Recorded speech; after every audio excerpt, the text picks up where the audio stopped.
I accidentally stole a car. I had just gotten off work. I was working 2 jobs at the time and I got barely any sleep. I walked out and got into my car, started it up, and started driving home. I didn't realize something was wrong until I couldn't find my aux cord. And then I started realizing that there were things in the car that were not mine. Like the child seat in the back. I was an 18-year-old with no kids. I flip a U-turn and bust ass back to work to hopefully get the car back before its owner notices it's gone. I didn't. Cops were there and I was very quickly arrested. Owner dropped charges only after 3 things were done. 1. I showed my keys unlocked and started her car. Then pointed to my car, which was the same model, color, and year. 2. One of my co-workers vouched for the fact that the customer parked in the spot I almost always parked in. 3. Camera footage was pulled for the past 9 days I had worked, showing that 7 of those days I parked in that spot and the other 2 I parked close to it. A few weeks ago I was visiting Los Angeles. I'm from Spain, but I'm fluent in English. I needed help finding directions to a certain address. I'm in downtown at this point, on foot. I ask a guy in the street if he knows where the address is. He responds with, "No hablo inglés," which is I don't speak English in Spanish. Being from Spain, I understood him and asked him again in Spanish. Then he says, in crystal clear English, "Dude, I just don't wanna talk to anyone. Leave me alone." I live in a small rural town. When I was 7, my parents let my older sister and I ride our bikes about 3.5 miles into town to get lunch at the only restaurant in town, which my mom's cousin owns. I didn't realize how long of a ride 3.5 miles was and was hot and tired and crabby and burned my tongue on my burger. So I threw a fit and refused to ride my bike home. A stranger overheard my sister and I arguing about this and offered me a ride home. He said he could just put my bike in the back of his truck and everything would be fine. My sister agreed because she didn't want to have to call my parents to come pick us up and she was tired of my whining, and also she was 10 years old and dumb.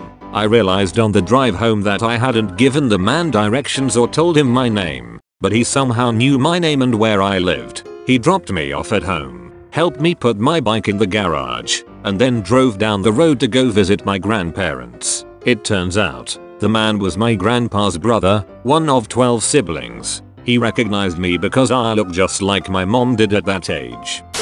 So when I was very young, they released a large number of pedophiles from jail in one go in my town. This led to my mother explaining to her vocabulary proficient 3-year-old toddler what a pedophile was, and that they're bad people who want to hurt little kids. Well, a couple weeks later I get lost in the mall. My parents start frantically looking and hear me screaming pedophile at the top of my lungs. They race over and it's this little old lady who had tried to ask me if I was lost. Apparently she was mortified. It's been 24 years and it's still brought up at family functions.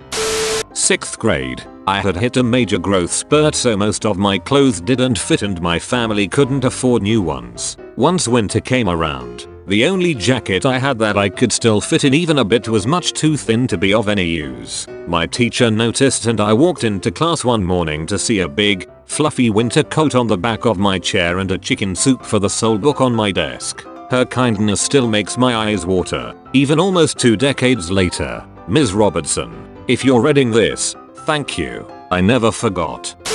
Was walking to the mailbox late one morning because I was expecting something important. The mailbox is roughly a half mile from my house and on the way I have to pass a bus stop. I was moseying along when I see the bus pull up, but I don't think much of it because it's hot and I'm tired and I'm not getting on the bus. I'm just going to the mailbox. Well, the bus waits and waits and waits. The bus is not leaving without me. Do I walk past the bus and ignore the situation? Do I thank the driver for waiting but explain I'm just getting the mail? I get on the ducking bus. What do I do next? I miss the stop I was planning to get off on. Next stop, next town over. Bus only comes by once an hour. And that is how I ended up drinking tequila in a Walmart parking lot at noon. Never did make it to the mailbox. One time in 2nd grade, we were taking a state standardized test. That means all day no talking and filling in bubbles. One kid who sat across from me, who I haven't heard say a word all year, this was the end of the year, stands up in the middle of the test in complete silence and says in an almost shout, Has anyone seen Aladdin? I reply, the movie. The kid says, what movie? In quite the inquisitive tone, and sits back down and goes back to taking the test as if that didn't just happen. Everyone was shocked, including the teacher. No one said a word after that. Weirdest moment of my life. I saw a black and white cat club, as in a club whose members were the neighborhood black and white cats. I happened to glance across the street one night and saw about 5 or 6 cats heading for a neighbor's backyard. I recognized all the cats, none of them had the same owner. There was the grumpy one owned by the old lady 2 houses down, the one that lived on the other side of the block, the probable stray, etc. Then I looked closer and saw my new little black and white kitten with them. What really makes this stick out to me was that it was only black and white ones. None of other cats in the area, and I know there were other, differently colored cats in the area. I'm still scratching my head over what that was. Welcoming party? Gang meeting? Cult initiation ritual? Has anyone else ever seen cats do this? This is my favorite story about my husband. For a little bit of context, my husband went to an Ivy League school. He's, usually, a very smart dude. He and I take turns picking TV shows to binge on. Me, I want to pick Law and Order, SVU, Special Victims Unit, for my next show. Him, I don't know, it's not really my thing. Me, what? You love crime shows? Come on, I love SVU. It's one of my favorite shows ever. Him, completely incredulous. Really? I've only seen one episode, but it was really weird. He eventually capitulated, and we started watching SVU. A few episodes in, he admits that he's enjoying it and that it wasn't what he thought it would be like. We watch a few seasons, and finally get to an episode that starts like this. Paraphrasing. Lady, I need to report a crime. My daughter's been raped. She's pregnant. Detective Stabler, how old is your daughter? Lady, she's 22.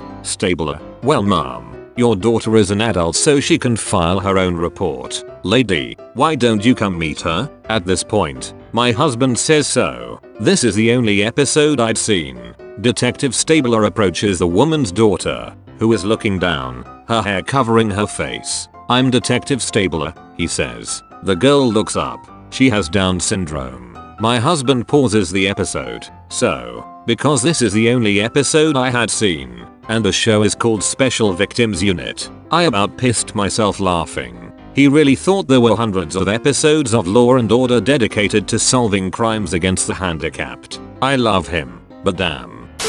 Went on a date with a girl off Tinder and we hit it off okay. No real chemistry though, and figured I'd never see her again. Next night she texts me and tells me she's at a bar near me for a birthday and that I should come through. I figure why not and meet up and end up having a great time. She's super chatty and there's definitely something there that wasn't there the night before. After a few hours she tells me we should go back to my place. Why the hell not? We're talking the entire cab ride back and she's coherent and fine. We get to my place and she opens up her door and face plants onto the street. She has somehow become blackout drunk during the 10-minute cab ride. At this point she is incoherent and can't tell me where she lives, so I pick her up and walk her up the block to my place, up 3 flights, and settle her in my room. I don't feel okay sharing a bed with her when she's like this, so I'll leave her some water and put a trash can by the bed, just in case, and start to leave my room and head to the couch. I hear something as I get to the door and turn back in time to see her roll off my bed, hit her neck on the corner of the trash can, and slam onto the floor. She then starts painting the walls like a sprinkler. I just watch it happen for a minute. I can't do anything. Once she stops, I pick her up and take her to the bathroom. She starts round 2 as I go back to my room and start cleaning up. After a few minutes, I go check on her and she is passed out in my toilet. At this point, she is completely immobile and I can't get her up. She has become 50 pounds heavier. So I grab a pillow, put her head in my lap, and resolve to sleep in the bathroom with her, worried my roommate might stumble upon her in the middle of the night. After a few hours of rough sleep she wakes me up and tells me she needs to use the bathroom. I leave and let her do her thing. After about 15 minutes, I get worried and go to knock on the door only to find it ajar. I push it open only to be confronted with a wall of stink. She has passed out on my toilet while taking the most obscene it, and her head is now jammed between the toilet back and my sink somehow. I managed to get her head free but she is out. I can't do anything anymore. I can't get her up and I can't wipe her ass for her, so I leave her and go to the couch. After a few hours I hear her get up and go to my bed. I check in on her and she is out, fully clothed, in my bed, and covered in puke still. Defeated, I go back to the couch. I have to work early in the morning, so I go to check in on her around 7 AM only to find she has gotten her period in my bed. I leave her $10, a t-shirt and jeans, and directions to the nearest laundromat. She texted me later apologizing and we went on another date and ended up sleeping together. Wonder what happened to her. Ducking, like and subscribe.